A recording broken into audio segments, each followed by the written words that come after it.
So this HOA president thought she could steal my family's 80-year-old ranch and turn it into luxury condos. Biggest mistake of her miserable life.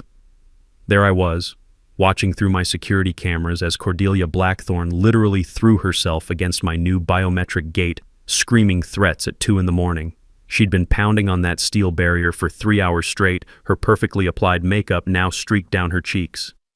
For 3 weeks, she'd called every government agency from here to Washington, D.C., demanding they force me to tear down my gate on my property. The woman had already blown $47,000 of stolen HOA money trying to destroy me. By the end of this story, she'd be serving 3 years in federal prison, lose her house, and become the laughingstock of our entire county. But first, what would you do if someone tried to steal your family land? Drop it in the comments. And tell me where you're watching from. These HOA nightmares are spreading everywhere. Let me back up and introduce myself.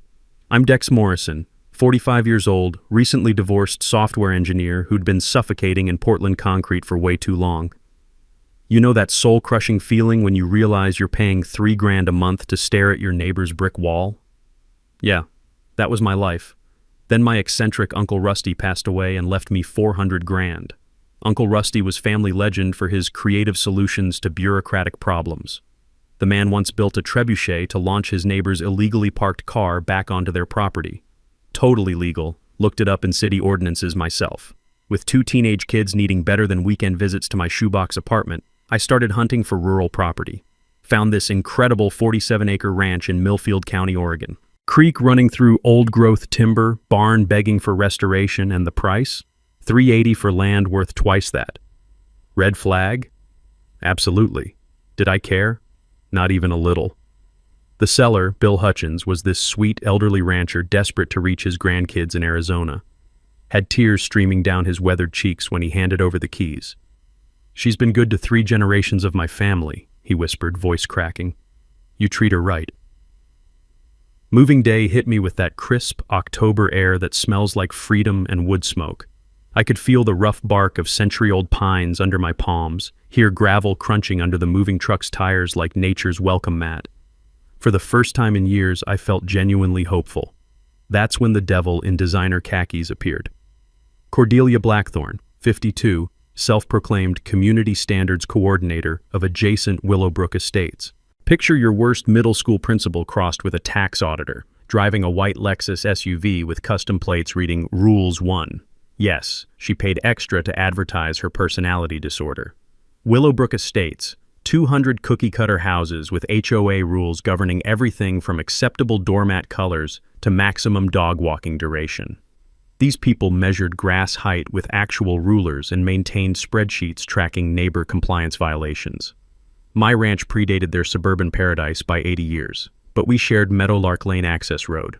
Old Bill had been neighborly, letting HOA residents jog his property boundaries and walk their precious designer dogs. Cordelia clicked across my driveway in spotless tennis shoes, clutching her clipboard like a religious artifact. Her voice dripped fake sweetness that made your fillings ache, artificial sweetener mixed with concentrated smugness. "Excuse me," she announced, excusing absolutely nothing. "You'll need HOA approval for that moving truck." I set down boxes containing my kids' new bunk beds, pine shavings still clinging to the cardboard. "Ma'am, I appreciate your concern, but my property isn't part of your HOA. Her practiced smile twitched. "Meadowlark Lane falls under shared community standards. That truck violates our non-resident vehicle restrictions." She thrust a 47-page rulebook at me, certain sections pre-highlighted like a legal brief. "I own this property outright," I replied calmly.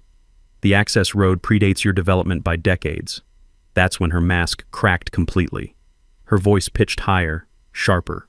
"We'll just see about that."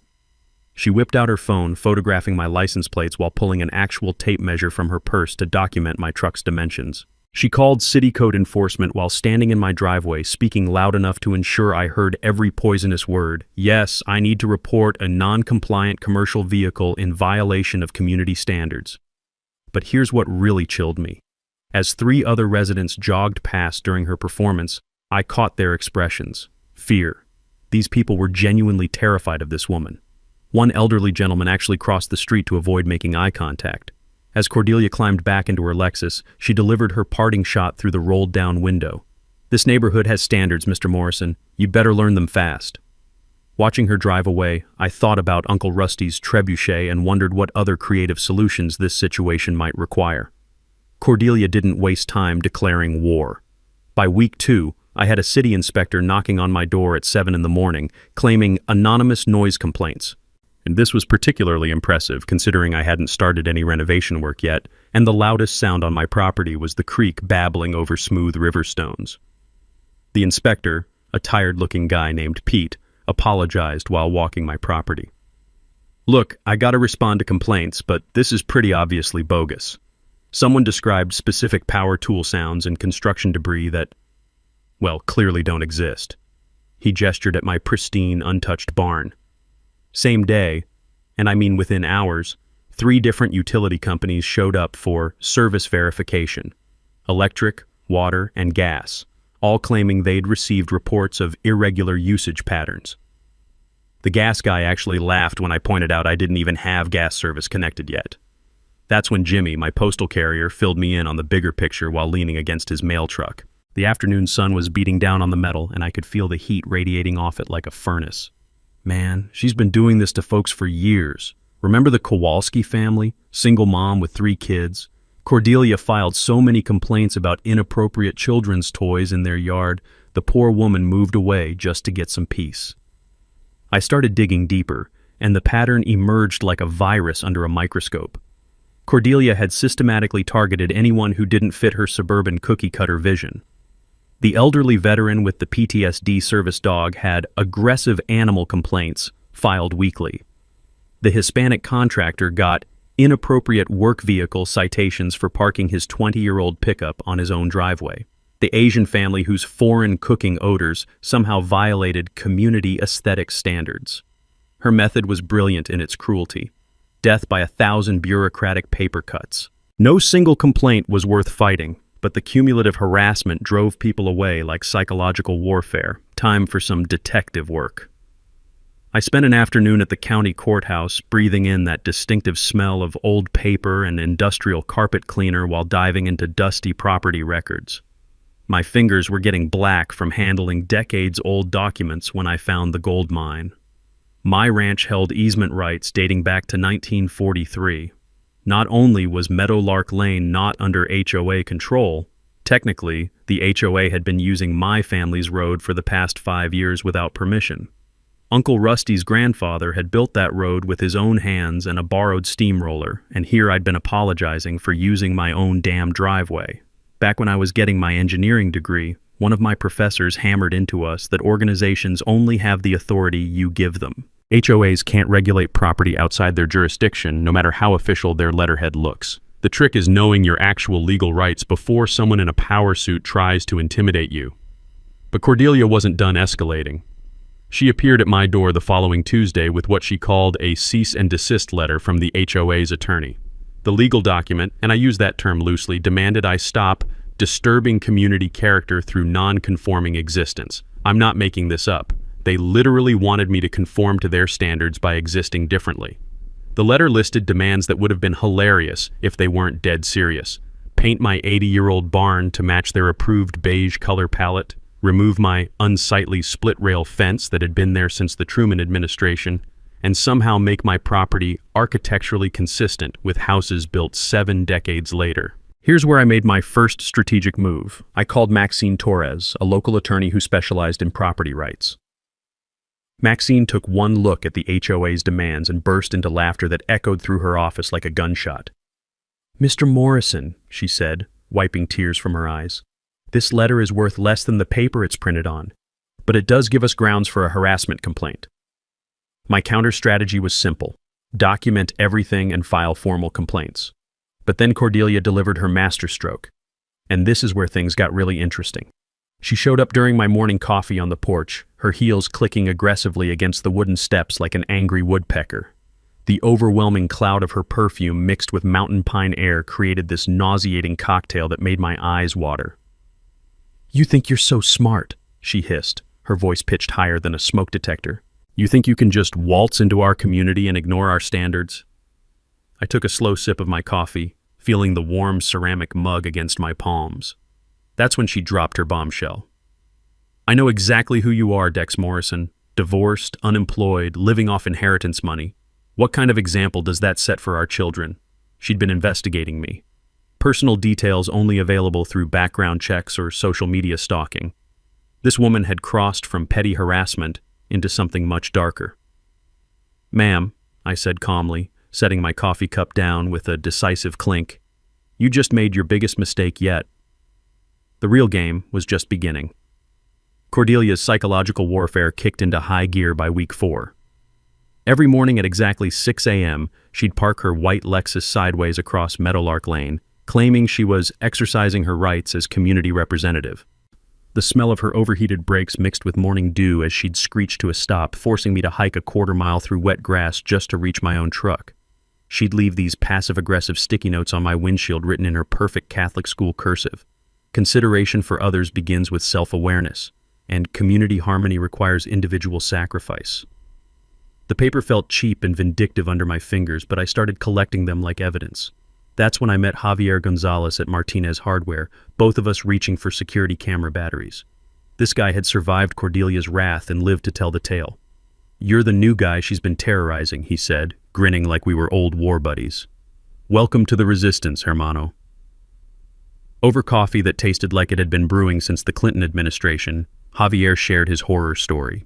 Cordelia had tried fining him $500 for inappropriate work vehicle aesthetics.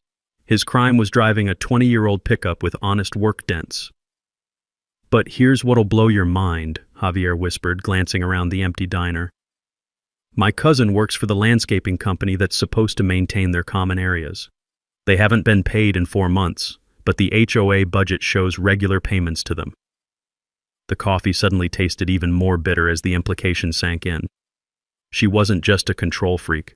She was stealing from her own neighbors. Time to get serious about documentation. Back in my engineering days, we lived by one rule. If it's not logged with timestamps and backups, it never happened. I installed a Ring security system that would make the Pentagon jealous. Motion sensors, night vision, smartphone alerts that buzzed every time someone breathed near my property line. Within days, I had Cordelia's entire stalking routine captured in 4K resolution. Her daily property inspections with a measuring tape, photographing my barn from 16 different angles, even timing my morning routine with a stopwatch like some deranged efficiency expert.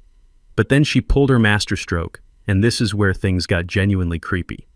Cordelia organized what she called a community safety patrol, basically recruiting 3 other HOA board members to take shifts watching my property in 8-hour rotations. All day, every day, there was at least one car positioned with binoculars trained on my barn.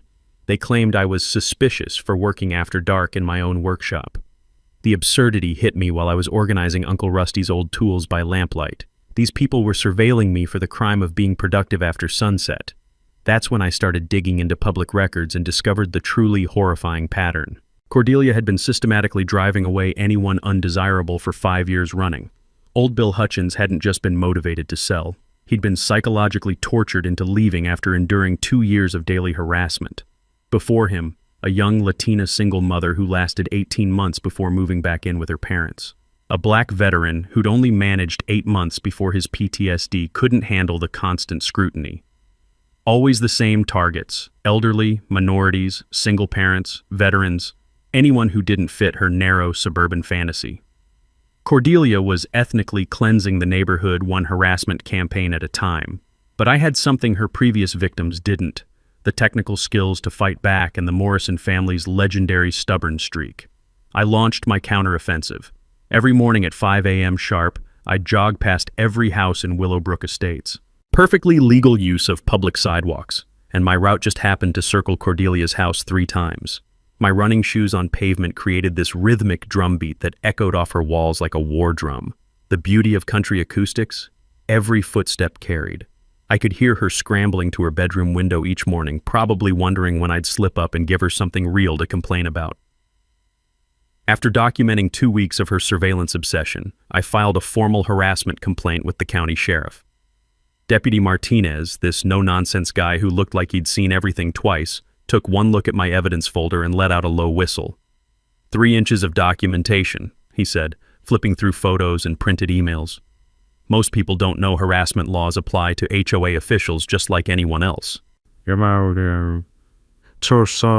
paid Cordelia a visit that same afternoon, and I watched through my security cameras as her face went white when he explained that continued unwanted contact constituted criminal harassment under state law. But Cordelia wasn't done. That evening, she showed up at my door with an envelope that made my blood run cold.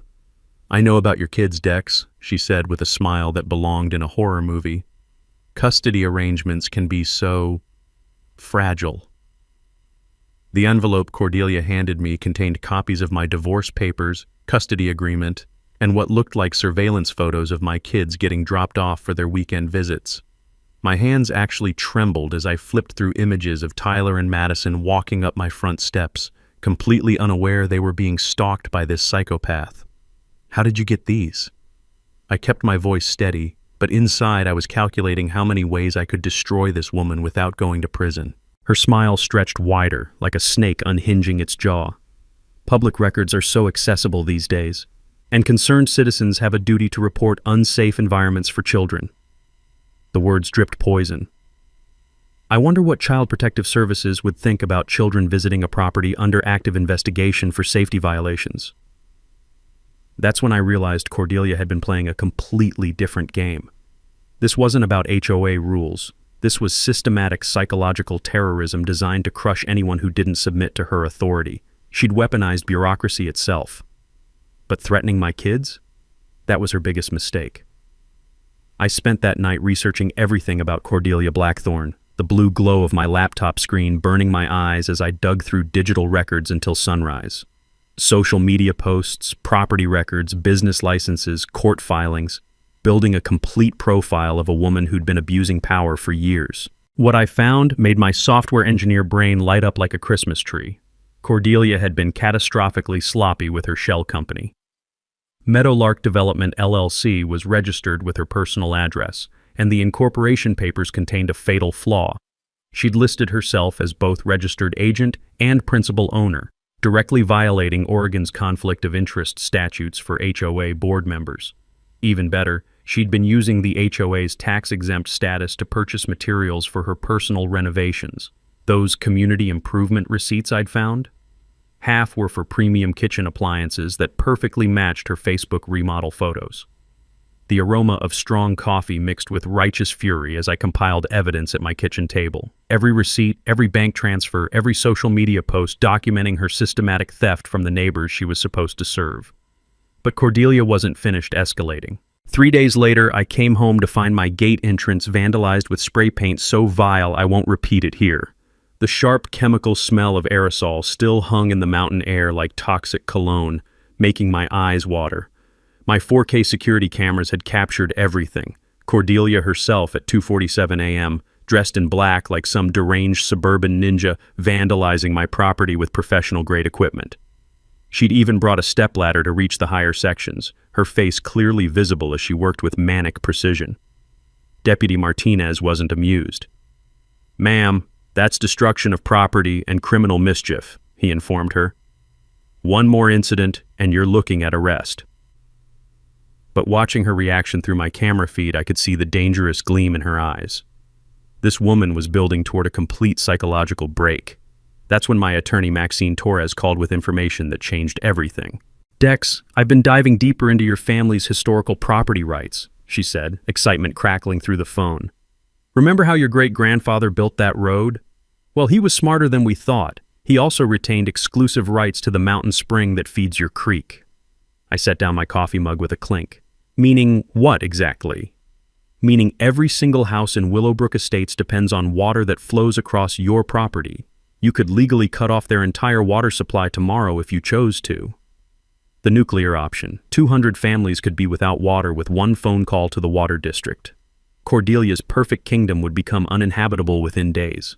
But as I sat on my porch that evening, listening to the creek bubble peacefully over stones worn smooth by decades of mountain runoff, I realized using that power would make me no better than her. Those houses contained innocent families, kids doing homework, elderly folks watching evening news, people whose only crime was buying homes in the wrong development.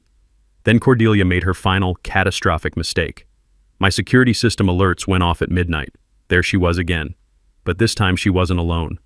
Three figures in dark clothing were pouring something into my wellhead, the source of my family's drinking water. The footage was crystal clear, Cordelia directing two men as they dumped industrial herbicide directly into my water supply, environmental terrorism that could have killed my entire family. I didn't call Deputy Martinez this time. I called the FBI's Environmental Crimes Unit, the State Attorney General, and Rosa Martinez from the Portland Tribune. Uncle Rusty always said the best revenge was living well, but sometimes living well meant making sure monsters couldn't hurt anyone else ever again. Cordelia Blackthorne had just committed federal crimes on camera, and I was about to make sure the whole world knew about it. The well-poisoning footage was just the tip of the iceberg. When I enhanced the video using software from my engineering days, the smell of burned coffee filling my home office as I worked through the night, I could make out license plates on the vehicles her accomplices drove. The enhanced pixels revealed a truth that made my stomach drop. One vehicle belonged to Bradley Fleming, our city councilman. The other was registered to someone listed as development consultant for Meadowlark LLC. My hands were literally shaking as I called Rosa Martinez at the Tribune. Within hours, she'd connected dots that painted a picture so ugly it belonged in a crime thriller, not small-town Oregon. Dex, Rosa's voice was tight with excitement and disgust. Bradley Fleming owes Cordelia's husband Drake $50,000 in gambling debts. Those weekly poker games at the country club, they've been planning this for years. The conspiracy unraveled like a rotten onion, each layer more putrid than the last. Meadowlark Development LLC had preliminary approval for a 40-home luxury subdivision worth $8.4 million in projected profits, all contingent on acquiring my ranch. Cordelia held a 25% silent partnership, which explained her desperation. Every harassment campaign, every bogus complaint, every moment of psychological torture had been calculated moves in a massive land grab disguised as community standards enforcement. But the scope was breathtaking. Rosa's investigation revealed that Cordelia had been running this scam for a decade, systematically targeting anyone whose property could be developed profitably. The elderly widow who'd sold her Victorian mansion for half its value after months of noise complaints. The black veteran whose PTSD was triggered by constant harassment until he fled town. The Hispanic family driven away by discriminatory enforcement of rules that didn't exist. Each forced sale had cleared the way for Cordelia's developer network, with profits flowing back through shell companies and forgiven poker debts. I remember learning in business school that most white-collar criminals get caught because they get greedy and leave paper trails. Cordelia had left a highway of evidence. The HOA's missing $127,000 matched her home renovation costs down to the penny. Bank transfers, receipts, even Instagram posts of her new kitchen appliances, all purchased with stolen community funds. The forensic accounting made my head spin. 12 families destroyed over 10 years. 12 properties seized through psychological warfare. 12 pieces of our community transformed into profit centers for a criminal enterprise masquerading as civic responsibility. The most chilling discovery was the water rights angle. Every targeted property shared historical water access that could block future development. Cordelia wasn't just stealing homes. She was stealing generational rights that families had held since before Oregon was even a state. City Councilman Bradley had been earning his debt forgiveness by fast-tracking permits for Cordelia's network while mysteriously losing applications from her targets. The building inspector who'd been harassing me? Bank records showed a $15,000 consulting fee from Meadowlark LLC deposited the same week he'd started his bogus inspections. The entire municipal system had been weaponized to serve one woman's greed. Sitting in my darkened office at 3 a.m., the only sounds the hum of my computer and the distant babble of the creek outside, I realized they'd made one catastrophic error. They'd targeted a software engineer who understood digital forensics and had Uncle Rusty's legendary stubborn streak. I had evidence of mail fraud, wire fraud, environmental crimes, civil rights violations, and criminal conspiracy reaching from suburban boardrooms to city hall to development companies across 3 counties. Uncle Rusty's ranch had become the keystone that could topple an entire criminal empire built on displaced families and stolen dreams. The question wasn't whether I could destroy Cordelia anymore. The question was how spectacular I could make her downfall. The next morning I called an emergency meeting in Uncle Rusty's old barn. The smell of weathered wood and motor oil still hung in the air, mixed with the fresh scent of pine sawdust from my recent cleanup efforts.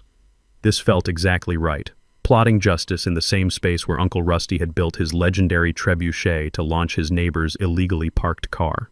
Javier arrived first, followed by Rosa Martinez hauling a laptop bag that looked like it could survive a nuclear blast. Martha Tatum showed up with her food truck parked outside, claiming she needed to feed the resistance properly. Last came Maxine Torres, my attorney, whose briefcase practically hummed with legal energy. "All right, people," I said, spreading documents across Uncle Rusty's workbench while Martha distributed Korean BBQ tacos. "We're not just taking down one psychotic HOA president. We're dismantling a decade-long criminal enterprise." Rosa somehow produced a whiteboard from her Honda Civic, I'm still not sure how physics allowed that, and started mapping connections like she was planning D-Day.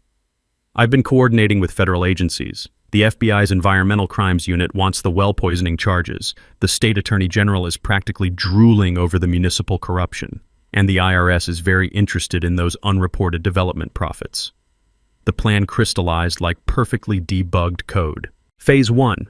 Continue gathering bulletproof evidence while letting Cordelia think she was winning. Phase 2. Coordinate simultaneous investigations by multiple agencies. Phase 3. Public exposure at the next HOA board meeting with maximum media coverage. Phase 4. Launch community improvement initiatives from the ashes of her empire.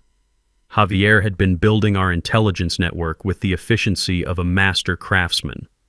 "My cousin Maria works in city planning," he said between bites of Martha's excellent bulgogi. "She says Bradley Fleming's been rubber stamping permit approvals without environmental impact studies. That's federal jurisdiction." Martha contributed something unexpected while refilling our coffee from a thermos that somehow held enough for 12 people. "My food truck route covers 3 counties. I've met 4 other families who got identical treatment from HOA boards connected to Meadowlark Development. This operation spans half of Oregon." The technical preparation showcased everything I'd learned from 20 years in software engineering. I'd upgraded to surveillance equipment that would make the Pentagon jealous. Motion sensors detecting movement at 50 yards, night vision cameras recording in 4K, audio equipment sensitive enough to capture whispered conversations through car windows. Back in my corporate days, we had a saying, "Documentation is litigation insurance." Turned out that applied perfectly to criminal investigations. Everything was stored on encrypted servers with blockchain verification for court admissibility. Every video file, audio recording, and digital document was legally bulletproof. Maxine outlined our legal strategy while pacing the barn like a caged predator, her heels clicking against concrete with military precision. "We're building RICO charges, Racketeer Influenced and Corrupt Organizations Act. This isn't just fraud, it's organized crime." She paused for dramatic effect, probably practicing for the courtroom performance of her career. "RICO doesn't just go after individual crimes, it dismantles the entire criminal organization. We can seize assets, freeze accounts, and ensure this never happens to another family." The coalition building amazed me. Word spread through unofficial channels faster than wildfire. Our weekly barn meetings grew from 5 core conspirators to 37 affected families ready for war. Each session brought fresh evidence and new stories of systematic psychological torture. Parents shared recordings of middle-of-the-night threatening calls. Veterans documented harassment specifically designed to trigger PTSD episodes. Elderly residents brought medical records showing stress-related hospitalizations after months of bogus complaints and constant surveillance. Rosa documented everything with video interviews, building what she called the human cost archive. These weren't property disputes. They were stories of American families destroyed by legalized psychological warfare disguised as community standards. Our communication network ran on encrypted apps that would impress intelligence agencies. Weekly strategy calls using voice over IP to avoid eavesdropping. Secure document sharing through servers in different states. Military-style code names for operational security. I was Ranch Hand, Rosa became Tribune, Maxine was Legal Eagle. The evidence vault grew exponentially. Bank records showing suspicious transfers between shell companies. Email chains discussing problem properties requiring community intervention. Audio recordings of city officials pre-deciding permit denials before reviewing applications. By week 6, we operated like a professional intelligence cell from an 80-year-old barn. Federal agencies coordinated through Rose's media contacts. State investigators built parallel cases. Local law enforcement finally treated our complaints seriously instead of dismissing them as neighbor disputes. The psychological preparation was almost as crucial as legal strategy. We needed Cordelia to feel victorious right until everything collapsed.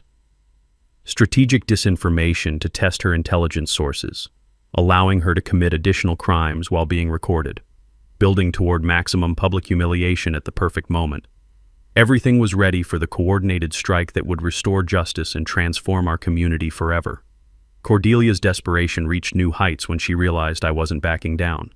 By week 7, she'd escalated from petty harassment to outright sabotage. I woke to the sound of chainsaws at 5 a.m. and found a century-old oak tree fallen across my driveway, completely blocking access to my ranch. Professional tree service crews and unmarked trucks were loading equipment as I stumbled outside in my pajamas. Emergency storm damage removal, they claimed, though we hadn't seen rain in 3 weeks. The smell of fresh sawdust and motor oil hung heavy in the morning air as I surveyed the destruction. This wasn't wind damage. The cut marks were clean, precise, positioned for maximum inconvenience. My primary security cameras had mysteriously malfunctioned during that exact hour, but the backup system I'd secretly installed caught everything in 4K glory. Deputy Martinez whistled low when he saw the footage. That's criminal mischief and destruction of property. Problem is, they paid cash and disappeared without leaving contact information. But Cordelia's next move hit where it hurt most. She weaponized Child Protective Services against my kids. The call came 3 days later. A concerned citizen had filed detailed complaints alleging I was exposing Tyler and Madison to unsafe living conditions and environmental hazards.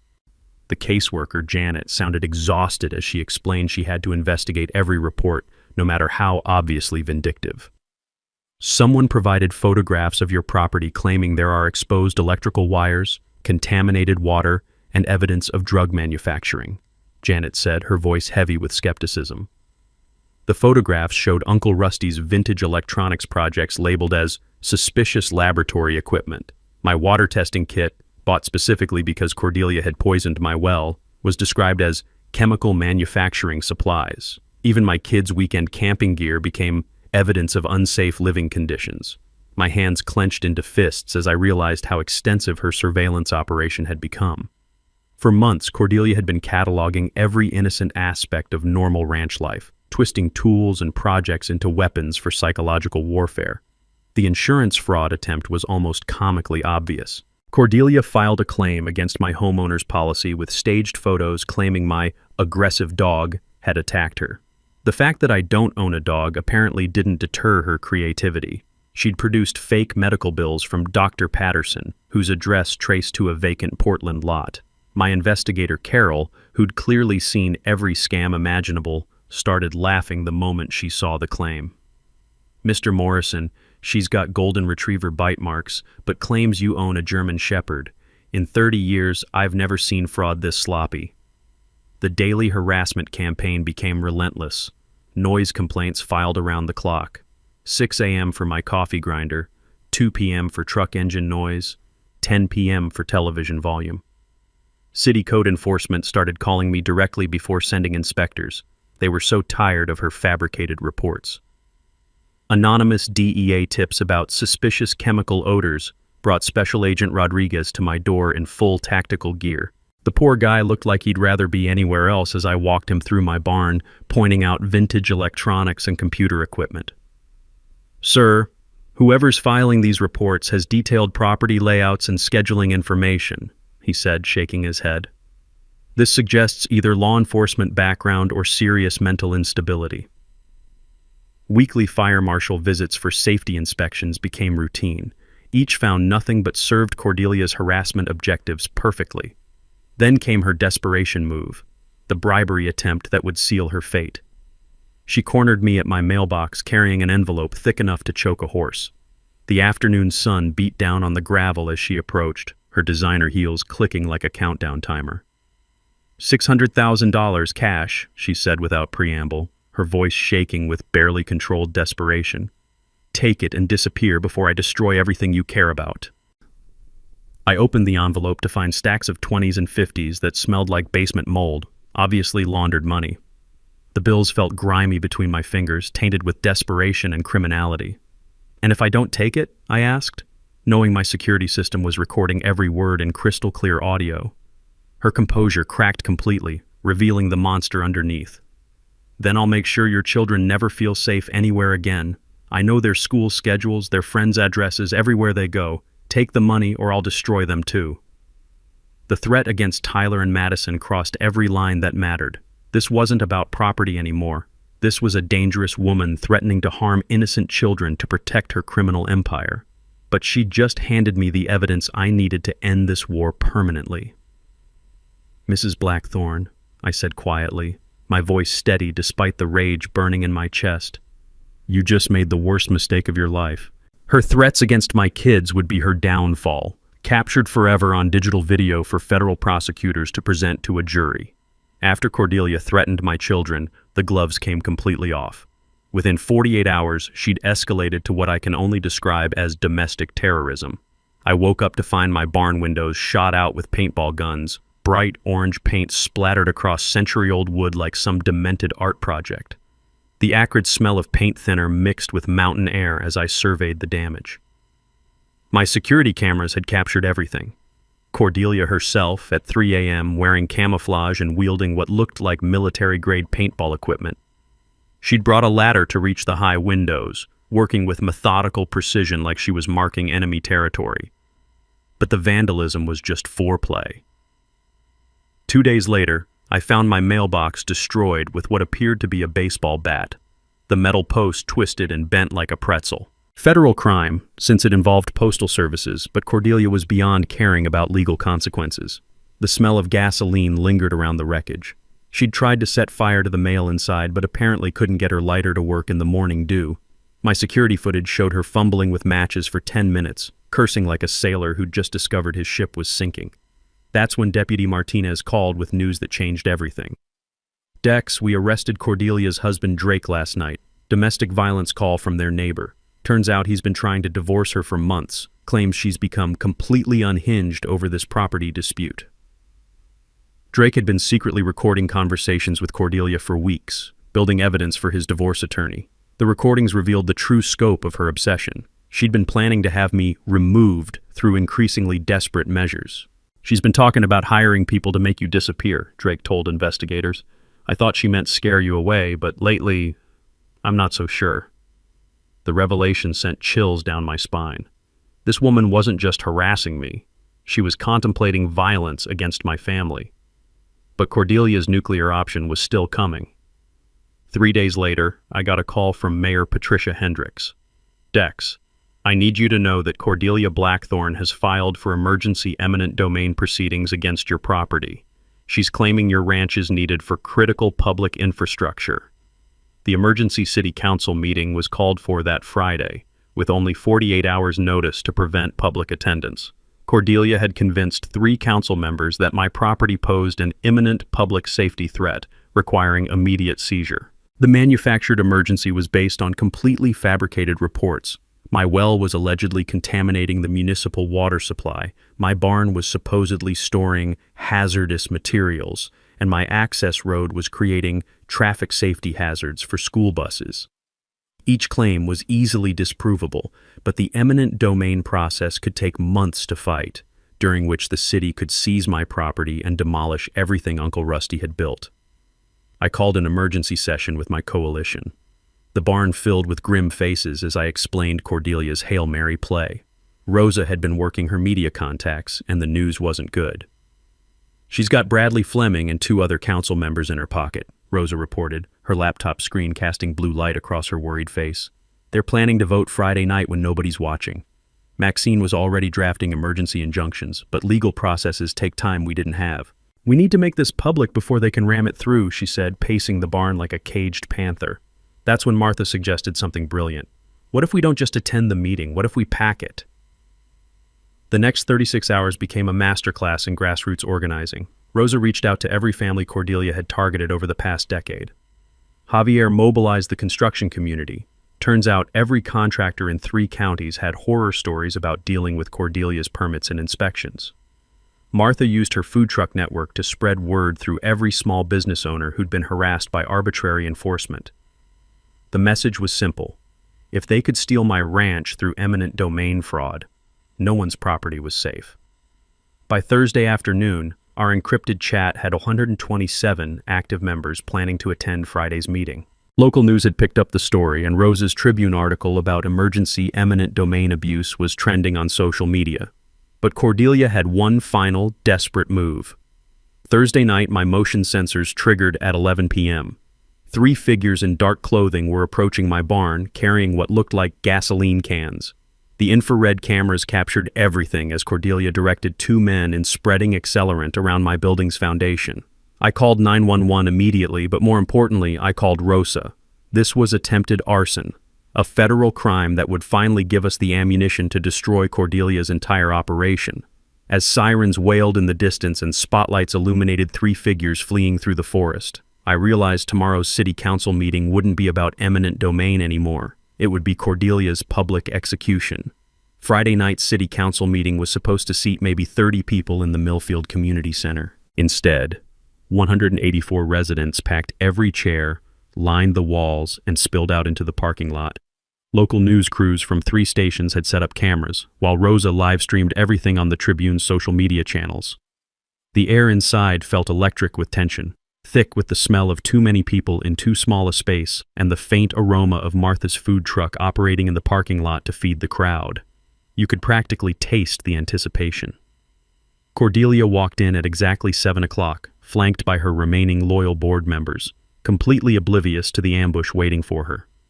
She'd dressed for victory in a crisp navy suit and that same fake smile she'd worn the day we first met. The woman actually waved at the cameras like she was running for office. Mayor Hendricks called the meeting to order, her voice tight with stress. We're here to consider emergency eminent domain proceedings for the Morrison Ranch property, based on public safety concerns filed by HOA President Cordelia Blackthorne. That's when Rosa stood up, her press credentials hanging around her neck like a weapon. Madam Mayor, before we proceed, I think the public should know that Mrs. Blackthorne was arrested this morning for attempted arson.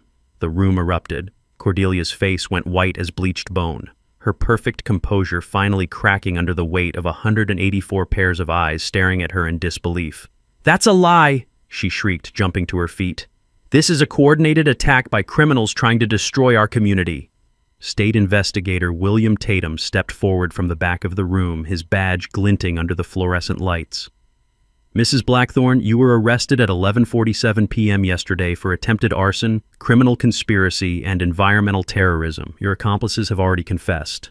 Yes, you are authorities. The audience was dead silent except for the whisper of cameras capturing every moment of Cordelia's meltdown. Furthermore, investigator Tatum continued, our 3-month investigation has uncovered evidence of mail fraud, wire fraud, embezzlement, and civil rights violations spanning 10 years. Federal prosecutors will be filing RICO charges Monday morning. That's when the floodgates opened. Martha Tatum stood up first, her voice carrying across the packed room. This woman tried to ban my food truck because I'm Asian. She filed false health complaints for 2 years. Javier rose next.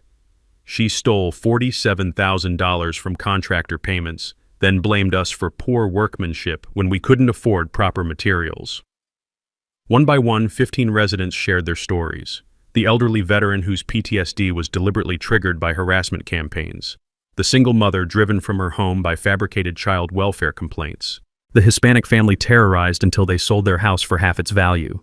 Each testimony hammered another nail into Cordelia's coffin. The cameras captured every word, every tear, every moment of pain this woman had inflicted on innocent families for her own profit. EPA agent Rodriguez presented the environmental crimes evidence, including the well-poisoning footage that showed Cordelia directing 2 men to dump herbicide into my family's drinking water. This could have killed an entire family, he stated matter-of-factly. Cordelia's last desperate attempt at control was pathetic to witness. This is my neighborhood, she screamed, spit flying from her mouth. I built this community. I protected property values. These people are destroying everything I worked for. The crowd's angry murmur rose like thunder until Mayor Hendricks called for order. That's when I finally stood up, walking calmly to the microphone as the room fell completely silent. Every eye was on me. Cameras zoomed in, recording what would become the defining moment of this entire nightmare. "Ladies and gentlemen," I began, my voice steady and clear, "I'd like to make an announcement." Cordelia was staring at me with pure hatred, her perfectly applied makeup streaked with tears of rage and desperation. "As of this morning, I've donated 30 acres of my ranch to establish the Uncle Rusty Memorial Nature Preserve. The creek frontage will become a public park, protected forever from development." The applause started slowly, then built to a thunderous ovation that shook the building's windows. Cordelia's face went through a spectrum of emotions: disbelief, rage, and finally, complete defeat. "Mrs. Blackthorne," I said directly into the microphone, my words carrying to every corner of the room and every viewer watching the live stream, "your decade of terrorizing families is over. Your criminal enterprise is finished, and your dream of destroying my family's land just became our community's greatest victory." Sheriff's deputies moved toward Cordelia as she completely lost control, screaming incoherently about conspiracies and her ruined plans.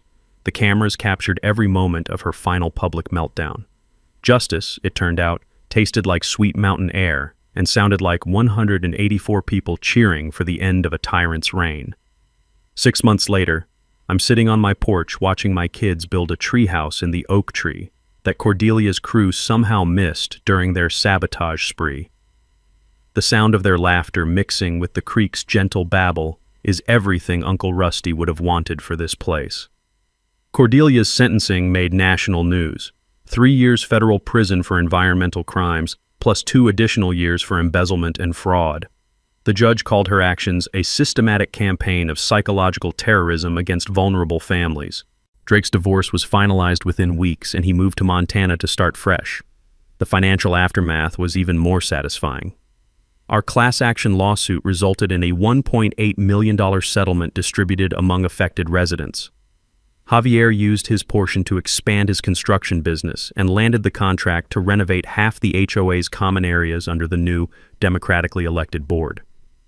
Martha opened her permanent restaurant location in downtown Millfield, specializing in Korean-Mexican fusion that's become legendary throughout the county. The Cordelia Special, extra spicy kimchi tacos, is her best-selling item, though she insists the name was my idea. The new HOA leadership eliminated 73% of Cordelia's arbitrary rules, transforming Willowbrook Estates from a suburban prison into an actual community.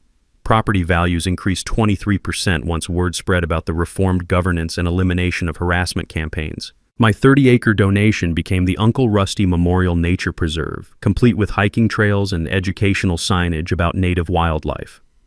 The county matched my contribution with a $150,000 development grant, and the state designated the entire creek system as protected habitat after discovering an endangered salmon species.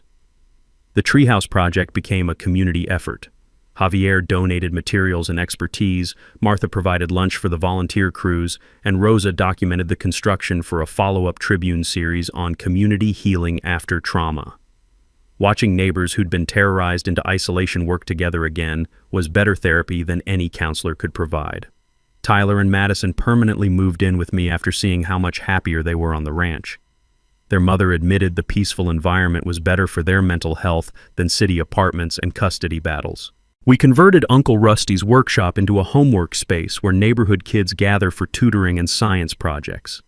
The Uncle Rusty Memorial Scholarship launched with $50,000 from my settlement money, providing trade school funding for students from families affected by bureaucratic harassment.